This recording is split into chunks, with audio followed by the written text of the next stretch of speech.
Kahapon, partner, kinumpirma sa atin sa press center na dadalo si Pope Emeritus Benedict XVI at kasama nga niya ang mga kardinal. Bigyan ko lang kayo ng idea kung gaano karami yung inaasahang mga delegates at mga dadalo dito sa canonization rites na ito. Merong 150 cardinals, 1,000 bishops, 93 official delegations, 24 heads of states, partner. At syempre, bukod pa ito sa mga foreign dignitaries. At syempre, ang pinakamahalaga, yung inaasahan na mahigit 4 na milyong mga deboto at pilgrim na dadalo rito.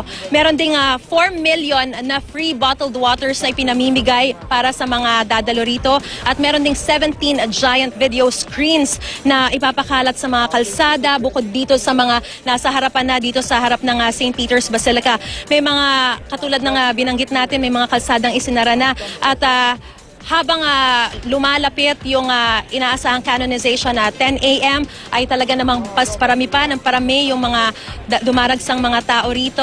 At syempre mamaya talagang lalo pa nating mararamdaman yung buhos ng emosyon para sa pagiging santo papa pagiging santo ng ating mga dating santo papa na sina Blessed Pope John Paul II at Blessed Pope John the 23rd. So patuloy tayong magbibigay sa inyo ng mga updates all throughout the day dyan sa Pilipinas mula rito sa Vatican City. June? Partner, nakikita namin dito yung video, talagang bilang isang Katoliko, nararamdaman mo yung solemnity ng event, ano? Pero ano yung pakiramdam, partner, na nandyan ka? Ano yung pakiramdam na nandyan ka mismo sa Vatican up close? Partner, habang tinatanong mo sa akin yan, ayan nakikita mo, talagang tumataas na yung balahibo ko, kiniklabutan ako dahil talagang isang malaking blessing. It's really overwhelming yung pakiramdam na naririto ako ngayon. I consider it as a divine intervention, napakalaking biyaya na makarating ako rito sa Vatican City, dahil deboto ako at isang devout Catholic at isa sa mga ipinanalangin ko talaga na sa lifetime ko man lang ay masaksihan ko ng personal yung pagiging santo ni Blessed Pope John Paul II at tinupad nga itong panalangin na ito bukod pa sa marami pang ibang mga panalangin. At partner, kasama ka na sa ipinanalangin ko, partner. Salamat, partner. At syempre yung Pilipinas. Kung ganun ang nararamdaman mo, partner, I suppose ganun din ang nararamdaman ng mga kasama mo diyang iba, lalo na yung mga Pilipino, partner.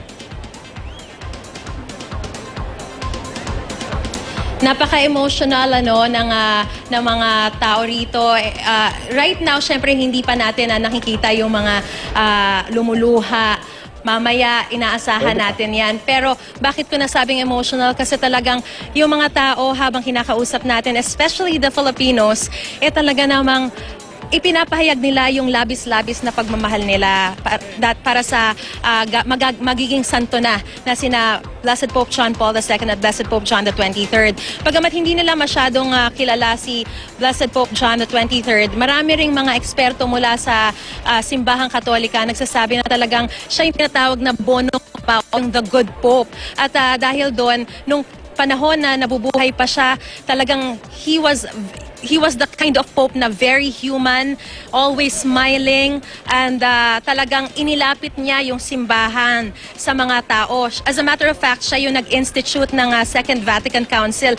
Kaya naman talagang dahil sa kanya, mas naintindihan ng mga tao, kumbaga, kung ano yung mga sinasabi ng mga mensahe, pati yung mga homilya sa mga simbahan, sa mga misa, Kaya naman, bukod kay Blessed Pope John Paul II na kilalang-kilala natin, talagang labis din yung pagmamahal na umaapaw ngayon dito para kay Blessed Pope John the 23rd. As a matter of fact, partner, si Blessed Pope John the 23rd ay siya yung itinuturing na isa sa pinaka-popular na Italian na Pope sa kasaysayan ng simbahang Katolika. And of course, hindi natin maisasantabi yung talaga namang overwhelming love din. Hindi lamang ng mga Filipinos, kundi pati na rin ng lahat ng mga pilgrims dito.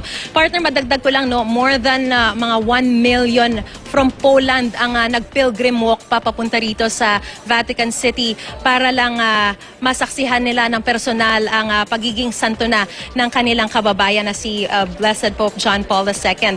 At syempre kanina nung nung pinipilit nating makadaan dun sa Sea of Humanity para lang makarating dito sa pwesto ko, no, talagang parang halos nagagalit na sila, although nag-i-Italian sila kaya hindi ko naman masyadong maintindihan, pero nagagalit sila kapag makikisingit ka.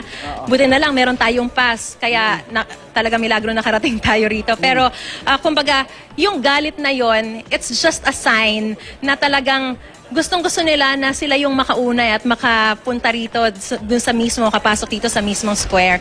So, yan partner, ang talaga nakikita nating overwhelming emotions and feeling ng mga pilgrims and devotees dito sa Vatican City para sa canonization ng dalawang pinakamamahal na Santo Papa, no? At sa ngayon, i-describe ko lang yung crowd sa paligid ko, no, na tinatayuan ko. Makikita nyo, ipapakita ko sa pamamagitan ng camera natin, no, talagang nandito sa tabi ko, of course, yung mga ibang mga international media at nakapwesto na rin sila dyan. Pero sa paligid ko rin, nandito ang iba't ibang mga foreign nationals, mga Polish, mga galing sila sa Poland. Of course, talagang gusto nilang masaksihan, no, yung pagiging santo ng kanilang kababayan. At of course, sa likod natin, nandun yung mga Pinoy. Yun. Hindi mawawala yung mga Pinoy dyan sa likod lang natin. Kaya talagang punong-puno ng mga tao na rito. At syempre, partner, patuloy kami magbibigay ng balita all throughout the day dyan sa GMA News TV at sa GMA 7 mula rito sa Vatican.